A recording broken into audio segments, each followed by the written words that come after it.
Welcome to Trippy Commentaries and our 2014 WWE Battleground recap. I was there live in person. Of course, I'm RJ, joined by Retro Brett. Yeah, it was an epic event. We're very glad we went. There's nothing like being there. Yeah, especially because it was a pay-per-view. You don't have to worry about too many commercial breaks or breaks in general. It just, one match after the next. Pretty much. Not a ton of storyline. I mean, there's some stuff that went on backstage that we'll get to, but it was pretty much just action-packed the whole time. Not too much, people talking here and there. It was all fighting and all great matches that we'll recap. So it was pretty cool. It was right here in our hometown of Tampa, the Tampa Bay Times Forum.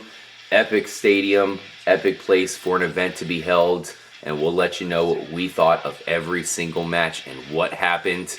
We are joined by C-Dub now. C-Dub is normally at the location of these events, but this time we took it, which means he sat at his humble abode there at Rocky Top, Tennessee. What's up, C-Dub? Well, there ain't no smoggy smoke on Rocky Top, and there ain't no telephone bills, guys. But tonight there was an epic WWE pay-per-view Battleground from my second home of Tampa. Fantastic card from top to bottom. We got a lot of stuff to get into, guys. We had a lot of big developments tonight. Yeah, let's get right into it. We had some interesting results here. Some I don't think all of us are going to be too happy about. Oh, no. But some were, of course, pretty cool, and we'll get to each and every one of them. Let's quickly mention that Adam Rose did defeat Fandango at the pre-match there, the pre-show. Layla and Summer Rae got involved, so congratulations to Adam Rose for what it's worth. I gotta say, seeing Adam Rose live and in person, people were kind of into it. The song is catchy. I think he's got that going for him. Also, Cameron defeated Naomi. There was a lot of Naomi supporters in the stadium there, which was surprising. Unfortunately for them, Cameron came out on top. That was kind of cool to see the Funkadactyls go one-on-one, see who would come out the best singles fighter. Turns out it looks like it's Cameron for now. Let's get to the real matches. And Cory, this very first match was pretty fucking epic to see in person. Holy fuck, awesome. The Usos with their tag team championship belts taking on the Wyatt followers. Huge guys, Eric Rowan, Luke Harper. What happened? Well, of course, this was the big 2 out of 3 falls match for the WWE Tag Team Championships. The first fall, we saw Luke Harper end up getting the pin over Jimmy Uso after his brother tagged him in there. He cut off Jimmy with a huge big boot, running big boot to the face. That got the pinfall for the first fall, making it 1-0 Wyatt's. Fall number 2, the Usos won it with a big roll-up. We saw a lot more action in the second fall. Of course, it started to heat up more and heat up more. The guys were really giving each other some pretty stiff shots in there, making it all tied up. 1-1 for fall number 3. Guys, I know it had to be crazy to see Eric Rowan doing that huge double superplex to the Usos there. Oh, yes. Yeah, one epic move after another. We've talked so much about how this is a great blend of styles with the 2 big guys and the 2 high flyers. It didn't disappoint. Especially, the first 2 where they tied it up, each one won. Those were good, but that final showdown. Oh my gosh, that was where it was. That's where it was at. It was intense as hell. That was the best match of the 3 matches. Yeah, no doubt about it. The Usos pulled off the victory. Retro Brett, what'd you think about that? Well, I do believe some of us, including me included, picked the Wyatt family, and I was thinking the Wyatt family was going to take it right there, but, it goes to show we're not always right. Yeah, I'm with you in that one. I picked the Wyatt family. I keep at least picking the Wyatt family to win. You think their size and their talent is going to come through, but the Usos just keep seeming to get better. I don't know if it's just me, but I feel like they're just getting better and better with their fighting prowess, and not to mention their character. They had some pretty cool bits on that they showed before the pay-per-view started there. I thought they were pretty funny, and props to them. they're pretty awesome. Let's not say anything else other than hopefully they stick around and hopefully they keep up the momentum. Cory, were you surprised by their victory? I was sort of, man, but I was really pleasantly surprised by the awesome spots in this match. We saw Luke Harper go off the top, or excuse me, we saw Harper go to the outside over the top a couple times. We saw Rowan go up top for a huge and miss a huge superfly splash, and then for the finish, we saw the double superfly splash to Harper. Usos win and retain. I'm really looking forward, guys, to SummerSlam. I'm sure these two guys are going to be in some sort of major match for the tag team championships. Yeah, maybe that is the time for the Wyatt followers to strike. But if, we can take any clues out of this one, the Usos aren't going to go down without a fight. That when they go down, it's going to be devastating because they fought so hard to keep the titles up to this point. AJ Lee keeps her title against Paige. She seems to be the most over diva at this point, so it's obviously something that they're going to keep in her hands, the championship, the Divas Championship. Cory, not much to say about this one. I thought that Paige didn't really do a ton to win this one. AJ Lee dominated, came out on top. Yeah, it didn't seem like there was a whole lot of crowd reaction other than the typical CM Punk chants for AJ Lee, I guess. AJ wins it with the running knee. Guys, one thing to touch on, though, is we look at Dean Ambrose here. Before this match, we saw a little segment in the back where Dean Ambrose attacked Seth Rollins and was thrown out of the building by Triple H. That would certainly come into play later.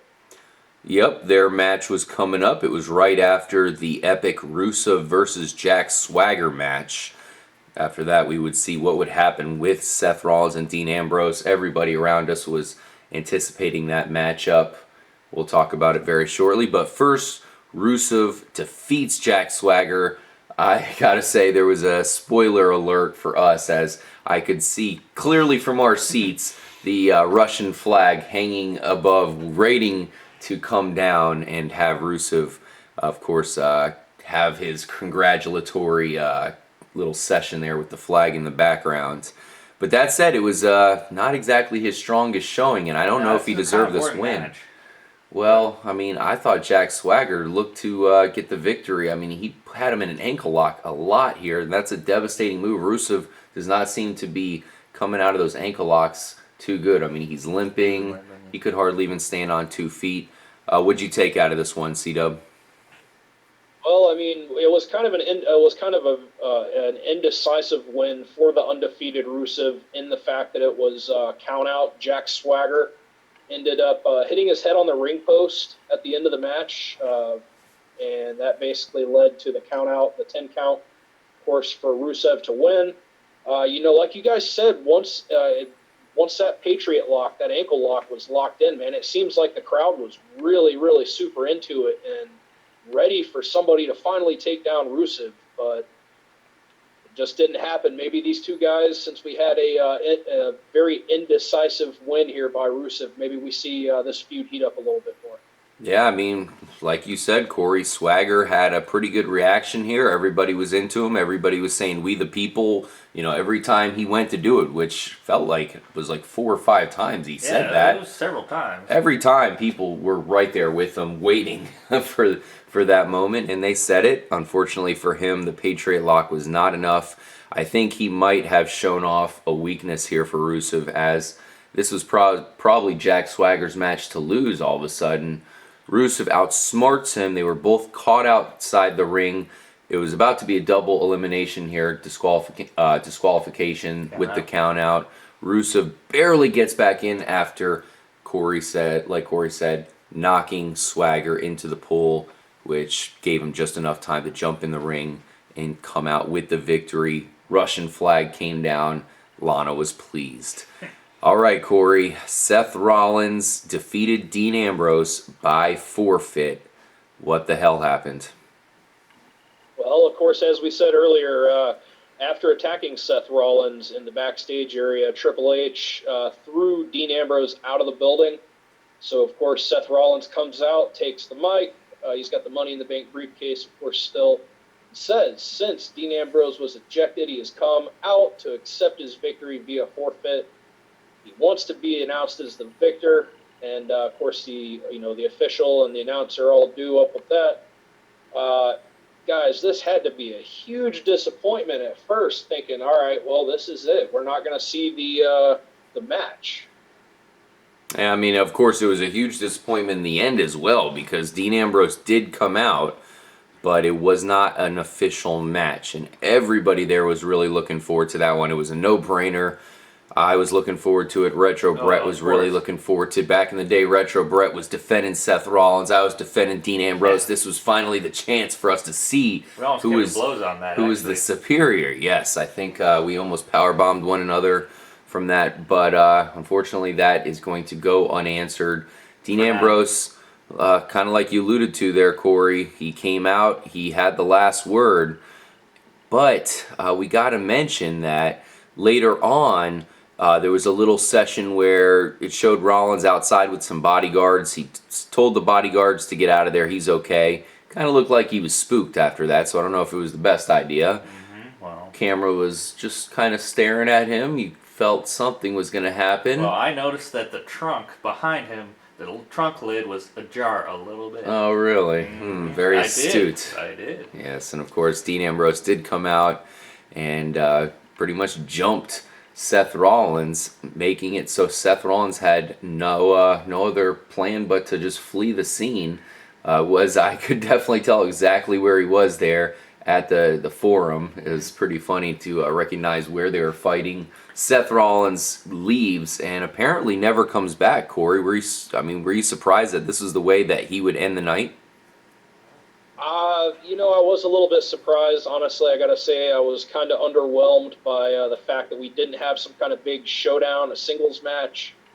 But the backstage segments and the segments in the arena were pretty cool. And at the end of the night, we saw Seth Rollins hightail it out of Hillsborough County just as fast as he could. Pretty sure we're going to see this keep going. These guys have certainly not had the last of each other here. There's still a big grudge to be settled for sure. Definitely. I can imagine Seth Rollins made a beeline for the nearest dock, got on a cigar boat, and is racing down to Miami, which will be the site of tomorrow night's Raw. As we speak, he's probably flying across the waves there on his way to South Beach. So we'll see what happens tomorrow. I'm sure Dean Ambrose will be pissed and will be going after him once again. He's gonna find him wherever he goes. This match needs no introduction. Chris Jericho versus Bray Wyatt. I had goosebumps when I heard, of course, the Bray Wyatt candle speech there with the Tampa. I'm here. Felt good to hear him say that. Corey, what'd you think of the match? Who won? Oh, man, it was a great match. I thought this was a really good blend of styles, man. Jericho's a veteran of the mat game. He was out there looking like he was 10 years younger with Bray Wyatt, I thought. We saw some pretty cool moves there. At one point, we saw a really, really brutal, it was like a corner drop chin breaker from Bray Wyatt onto Chris Jericho. Man, that looked insane. It looked like, on TV, I'm sure it was pretty devastating in person as well. Nice. In the end, though, I was really, really surprised that we ended up seeing Chris Jericho hit the code breaker for the pinfall victory. I believe I predicted this. I don't know. I don't remember. No, you predicted Bray Wyatt winning, unfortunately. Yeah, you were kind of in the same boat as me where we didn't think that Jericho could beat Bray Wyatt just because Bray Wyatt had so much hype. I don't know, it seemed like maybe it slowed down in the past couple weeks and Jericho ended up taking it. It certainly has slowed down ever since he did his thing with Cena. Of course, anyone that feuds with Cena is going to be up there immediately. Yeah. So we're kind of running out of time here, Corey, but I did want to ask you a quick question. Just what you thought about Jericho moving forward. Do you think this will just be more feuding with Bray Wyatt, or does this perhaps legitimize him for some sort of a title run here? I could possibly see Wyatt, along with his followers, Rowan and Harper, those guys teaming up maybe at SummerSlam to take on the Usos and Jericho in some kind of gimmick match, a big grudge match to tie it all together. I think that'd be a great blend of styles, as we saw tonight with Jericho and Wyatt and the Usos and the Wyatt family. Yeah, I'd be down with that. Yeah, that'd be pretty sweet. Yeah, down for that. Cory, I cannot imagine you were pleased to see The Miz defeating Dolph Ziggler, of course, the last guy standing other than himself in the 19-man battle royal for the vacant Intercontinental Championship. This was a pretty annoying match for us here in the stands because The Miz was just sitting outside in the fetal position 2 or 3 times. He ends up getting the victory. Trying to be annoying here with this one. It's working. Yeah, well, yeah. Cory, did you throw anything at the TV? No, I did not. I was very surprised by the cool Cesaro Kofi Kingston spots. There was a really cool spot where Kofi was eliminated and ended up going onto Big E's shoulders, getting suplexed back into the ring that's pretty cool. by Cesaro, who eventually did eliminate Kofi. Dolph Ziggler eliminated Sheamus, and of course Miz, who was hiding on the outside after being hit in his precious face, came in, threw Ziggler out. Miz wins the Intercontinental title, and it seemed like to me the crowd farted all over it, guys. Absolutely. No doubt about it.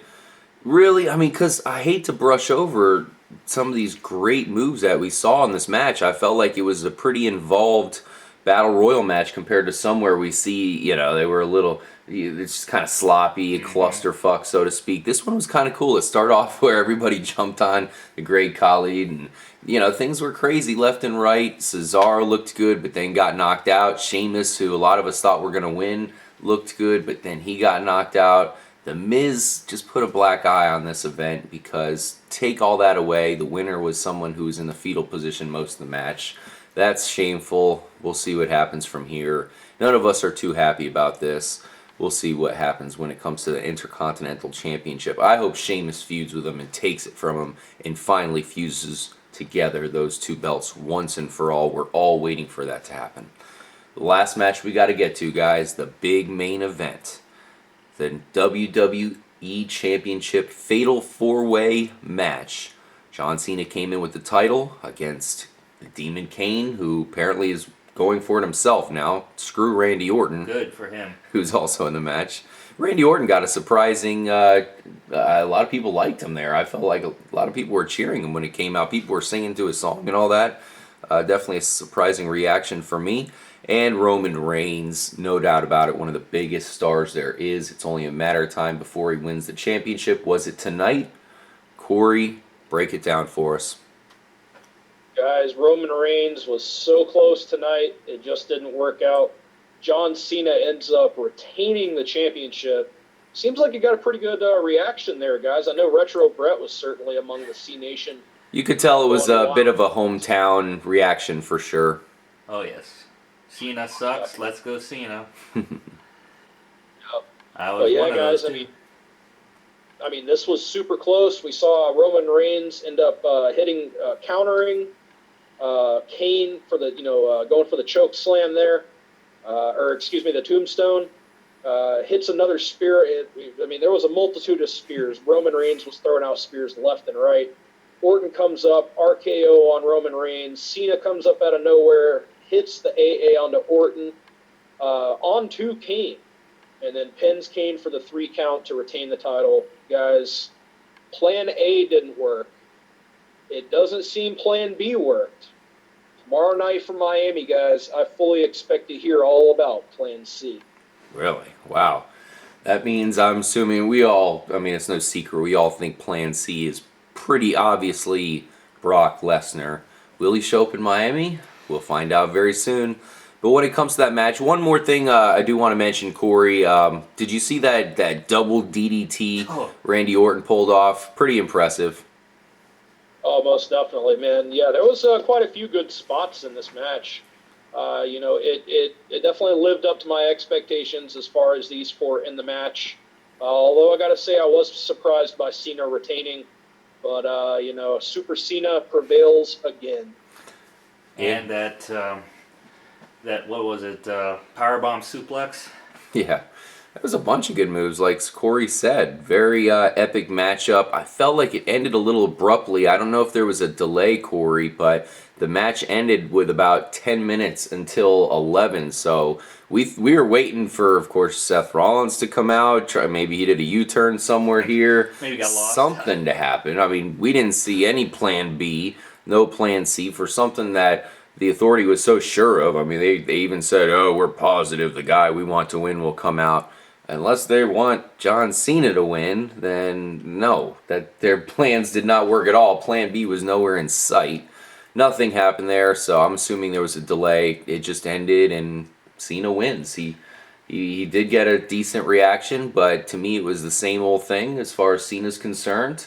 We'll see what happens next. Is it a matchup with Brock Lesnar? Is Brock Lesnar the guy who can take the belt away from him? Because it didn't work out in this match, that's for sure. I thought Roman Reigns looked fantastic, As always. but it's just not his time, guys. He's already big, but he can only get bigger. Yeah, but that said, it was epic to watch this event live. It really gave me a new appreciation for the live audience, as it's just different. It's amazing how you go to a football game, feel like you can watch a football game at home or there. A lot of it's the same. You're not really missing too much other than just the atmosphere. Here, different experience altogether. Being in the stands comparing to watching it on the TV is way different. Awesome thing to do. Can't wait to go to another one. We got lucky that it was a pay-per-view, so hopefully we can maybe see a Raw next, something big. Thank you guys for joining us for our Battleground recap. We have a lot to get to tomorrow, where we'll have our Raw reactions. I'm assuming a big episode. A lot of things have to go down, and we can't wait to watch and then talk about it with all of you. Let us know what you guys thought in the comments of this year's Battleground. I'm RJ for Retro Brett and C-Dub.